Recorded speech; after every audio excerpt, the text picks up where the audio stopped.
She sat in a bustling downtown corner where the brilliant neon lights never fade all night, gazing absently at the passing people. Flashy makeup, Alyssa, 15 years old. She doesn't look like she's in middle schooler, the only daughter of my boss. It happened a few days ago. I was invited to a bar after work by my direct supervisor, John. John and I attended the same university, and he was exactly a generation older than me, 38. Leo, I feel bad bringing this up for personal reasons, but actually, I have a favor to ask you. Oh really? What do you need? As I leaned in, John said, I'm getting a divorce. John married his age mate when he was 23. It was a shotgun wedding. They were happily married in their 20s. However, entering their 30s, disputes between the couple, mainly revolving around their only daughter Alyssa, increased. John is rather permissive. On the other hand, his wife tended to micromanage even the small stuff. For example, John said, Alyssa was in 3rd or 4th grade. His wife realized they were running out of mayonnaise while making potato salad. So, she sent Alyssa to the local supermarket. She explained in detail to Alyssa about the brand, product name, weight, and where it was located on the shelves. However, what Alyssa brought back was different from what her mother had specified. Even if they wanted to exchange it, Alyssa had lost the receipt somewhere. His wife scolded her harshly, and Alyssa began to sob. When John heard about this, he said, It's just mayonnaise, any brand will do, there's not much difference. Then, his wife snapped at John. What are you talking about? This one uses only egg yolk, and this one uses whole eggs. They are completely different. Before John could argue, his wife's anger was again directed at Alyssa. I explained so much. Firstly, she generally doesn't listen to people properly. Her attention is scattered, and she lacks focus. It's not just about our daughter. Everything is like this. Being with her feels suffocating, so to speak. John said with a sigh. Gradually, conversations between John and his wife decreased, leading to them meeting and sleeping separately. And about 6 months ago, talk of divorce came up. Neither had any objections to the divorce. My wife has already left the house and started a new life with her parents. So, the problem is, it was about Alyssa's custody. They were arguing over who would have custody during the divorce negotiations. Under the law in America, when divorcing, it's necessary to decide the custodian, either the father or the mother. She is clinging to Alyssa's custody as if it were a lifeline. According to John, his wife is declaring that she wouldn't hesitate to bring it to court mediation instead of a settlement. So, what do you need me to do? I asked. I need your help with my daughter, Alyssa. John, with his eyes reddening as if he was about to cry, said to me. So, here I am, in the sparkling neon night of downtown, with a photo of Alyssa given to me by John. The photo was taken secretly by John, who was worried about Alyssa going out late every night recently. Flashy makeup, clothes that boldly revealed her skin. She looked mature in the photo, but seeing Alyssa in person was strikingly more alluring. I approached her as she was sitting in a corner of the downtown area. Hey, you, could you, She raised her head to look at me. Her eyes were filled with distaste. I'm not into that sort of thing. She spat out the words and walked away from me. John's request to me was to stop Alyssa from, well, roaming around or hanging out every night. Alyssa's behavior started to change after John's wife left home. She continued going to middle school but quit her tutoring classes on her own. She would lock herself in her room at home and didn't talk to John. They hardly saw each other. And she would go to the downtown area night after night, not coming home until 11 or 12. John was genuinely worried about his daughter, Alyssa. And another concern was the impact of Alyssa's misconduct, if it continues, on the custody battle during the divorce. In divorce mediation, decisions about custody are made by evaluating which parent has more love, financial stability, and caregiving ability. Currently, his wife lives in her parents' house and has a full-time job. There is no financial issue, and her parents are there to look after Alyssa when her mother is at work. On the other hand, John has no financial problem, but if Alyssa continues to reject him and stays out late, his caregiving ability will be questioned, putting him at a considerable disadvantage. John was also losing his confidence as a father. I think it's futile for me to talk to her directly. I think she won't listen, but I also can't force her. Thus, he asked me, who has a middle school teaching certificate and tutored students during college, to persuade Alyssa. The time limit was 1 month until the next divorce consultation. Since then, I've been visiting the downtown area every night after work, trying to make contact with Alyssa. Thinking that revealing I was asked by her father would be counterproductive, I hid my real identity from Alyssa.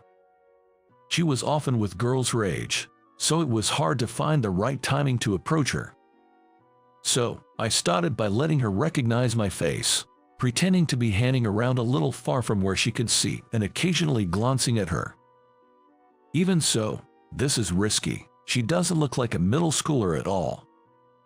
If I had met her in this town by accident without knowing she was Alyssa, I accidentally swallowed my saliva and shook my head to dispel the improper thoughts. In hindsight, I seemed suspicious to Alyssa and the other girls. That night, too, as I was loitering across the street, a girl with high-tone colored, medium-cut hair blocked my way. She looked about 18 or 19. "What's your business with that girl?" Her voice was unexpectedly intimidating. Seeing me flustered, she said, "You don't look like a patrol officer, so, do you have any business with her?" I said no and ran away. I decided to withdraw that night and reported to John. John, sounding downhearted, said, "I see, I'm sorry." Then, as if he thought of something, "Alyssa loves strawberry-flavored things, whether it's chocolate, ice cream, or cake." He suggested using strawberry sweets to start the conversation. It was the 14th day since I started visiting the downtown area where Alyssa hangs out. Finally, the chance came. That night, I went straight there from my office. Alyssa was alone. The girl with the high-tone medium cut wasn't there either. I hastily bought 2 strawberry-flavored cream puffs at a nearby convenience store and ran to where she was. "Do you want this?" Alyssa glared at me. I held out the cream puff to her. Alyssa's eyes brightened for a moment. Then, turning her face half away, she snatched the cream puff from my hand and took a silent bite. I sat down next to her. "Why do you come here every evening?" I asked, and took a bite of my cream puff, too. "What about you?" "Me, I'm just killing time." Alyssa glanced at me sideways and continued to eat her cream puff. "I don't think it's good." As I started to say that, she swiftly stood up. "Thanks for the treat," she said, about to turn her back to me. "Aren't your father worried about you?" Alyssa turned around and looked straight at me. "That's what this is about." "What do you mean?" Alyssa pointed near the left side of my chest. I came straight from work, so I was still in my suit. On the left collar of that suit, where she pointed, a company badge was shining. "You work at the same company. My parents sent you to watch over me." I quickly grabbed her arm. Then, I told her about how John, as her father, was worried about her, and how if things continued this way, there might be a chance they can't live together. "Your father believes you won't listen to him. That's why he sought my help," with tears in his eyes. She shook off my hand and disappeared into the city crowd. I trailed her and searched around for a while. When I returned to the original spot, she was nowhere to be found. So, it was you. I turned around to that voice. It was the high-toned woman I mentioned earlier. You seem persistent, but whatever. If you are looking for Ailey, she is with me. What is Alyssa saying? When I asked, clinging on, the high-toned Rachel replied with an exasperated face. Everyone has their own issues. That's all there is to it. I don't know anything else. That's irresponsible. When I said that, she snorted. But I have promised to send Ailey home before the last train, so I will ensure she gets home by then. Rachel said that and jerked her chin, urging me to leave. I called John. I reported that my true identity had been revealed, leaving John disappointed. The next day, I had lunch with John and talked in detail about what happened the previous night. Alyssa had returned home, right? John nodded weakly. Then he said, I guess I have no choice but to give up. Still, half a month. We have half a month left. Then, more than 10 days passed. Alyssa spent her time on the streets of the downtown area until the last train, and all I could do was watch her from across the street, day after day. And then, we had only 2 days left until the deadline. When I visited our usual place, other girls were there, but only Alyssa was missing. Even after waiting for a while, she didn't show up. I approached the girls, whose faces had become familiar, to ask about Alyssa's whereabouts. Excuse me, where is Alyssa tonight? When I asked, the girls looked at each other and laughed mockingly at me. Eventually, one of the girls said to me, If you're looking for Ailey, she headed to the park just before Tom arrived. I thanked them and took a step towards the park but then stopped. Is Tom referring to me? Yeah, you see, we used to have a fat cat next door who would always watch our house from the top of the fence just like you. That fat cat's name was Tom. Sent off by the girls' laughter, I went to the nearby park as told. There, a clearly ill-intentioned man in his 20s was hassling Alyssa. Hey, what are you doing? I rushed over, and Alyssa clung to me from behind. I pushed Alyssa behind me and got us out of there. What's your problem? The guy approached me, his eyes blazing with anger. Then, he grabbed my collar as I backed away. I'm not proud of it, but I'm not confident in my strength.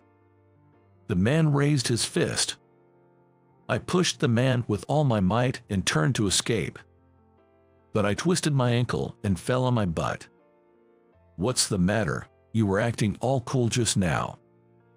The man grabbed my collar again. At that moment I thought I was going to get hit. He let go of me. And then, he ran off as fast as he could. I turned my head to the opposite direction from where the man ran.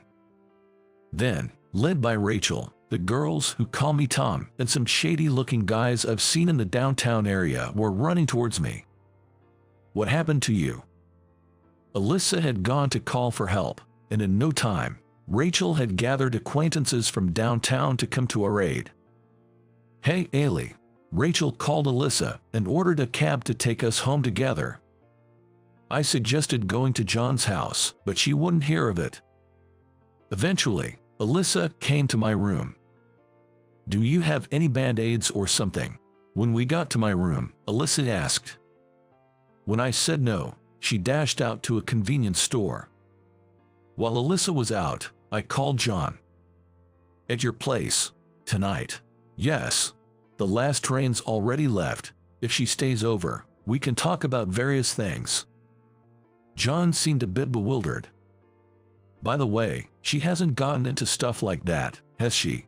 I, feeling agitated, asked what he was referring to. I mean, booze and cigarettes. If my daughter has dabbled. Oh, that doesn't seem like it. I wondered why I was flustered. What did he mean by that? I was confused myself. Soon after ending the call with John, Alyssa came back home. Excitedly, she had a convenience store bag in one hand. Here, I bought them. First off, I'm a bit hungry, so this, a strawberry-flavored cream puff. The same one I bought her before.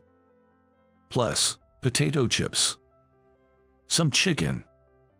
For drinks, strawberry milk for her and canned coffee for me. Finally, she took out the poultice. I almost forgot to buy the poultice. I couldn't help but chuckle, remembering the mayo buying mistake John mentioned. Eventually, without my asking, Alyssa shared her thoughts and feelings. She was shocked to find out her parents were getting a divorce.